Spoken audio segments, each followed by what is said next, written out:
This is June Feltcher, and I'm a reporter with the Naples Daily News.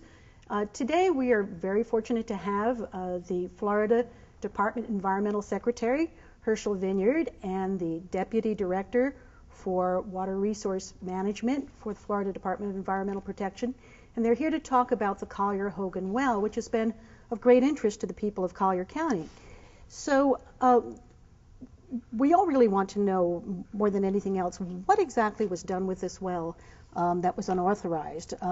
It's been called fracking, acid fracking. Something obviously caused the consent order. And so, Mr. Secretary, I'd like to ask you first, what was it? Was it acid fracking? Sure. Well, first of all, hydraulic fracturing is allowed under Florida law and has for decades. In a typical oil well, or for that matter, water well in Florida, they do an acid treatment process, and that happens throughout the state of Florida. And what we saw in late December, or what they told us they were going to do, was something different. It was going to be the acid under greater pressure than they typically do, and then they had an additive of sand.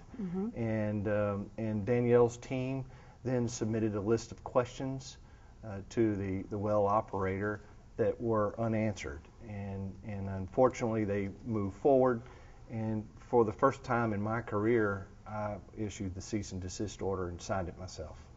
Well, so now, since you knew that the procedure was occurring through your inspector, and we have some pictures that were taken, which we got through a Freedom of Information Act request, that were taken by inspectors for the DEP, why didn't you shut this down immediately, and why did you wait until April to inform the public that this had happened? Well, within just a few hours of the time that we learned that they were moving forward is when I signed the cease and desist order. And in the way our process works for enforcement actions is it turns over to the enforcement team, lawyers and technical staff, and they want to evaluate the case because we take seriously our enforcement capabilities, and they evaluate the facts of the case. And maybe if what we're all familiar with is maybe a criminal context, a state attorney and their investigators evaluate a case, and they either do a plea bargain or they go to trial. And we at DEP, it's the same sort of way. We enter into a consent order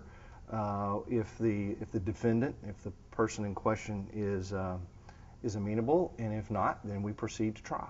All right. Well, thank you very much. And one quick question too. We have this picture of, looks like oil was sprayed on the roofs of buildings, and this was at the site. It was taken in early May. Yesterday, Danielle, you said that you didn't know what this was. I've been told before, Deanne Miller, one of your spokespeople, told me that it was from a leaking truck. Well, this looks like it was sprayed. It doesn't look like a leaking truck. So what was this? And well, I learned more about the procedure when I was there today at the well site, and the surface spills have first been below the threshold for reporting them within the department, and so there has been no spill on site that has been in excess of 5 barrels. That is our reporting threshold. In terms of the material, the oil on the tops of the tanks, I learned that the process today, when they're actually retrieving oil from the well, it goes into an open top tank, and then when that open top tank is full, they use a transporter, a transport pump that takes it from that tank and into the tops of these holding tanks. So that process, the hole is on the top of the tank, and as they're pouring the material in, it is spraying it in to the tops, and so they angle it as close as they can, but it's not a precise process. So this wasn't coming from the wellbore site? No, itself. It was not. Okay. And so why didn't you talk to the Collier County Commissioners before you finalized the consent order?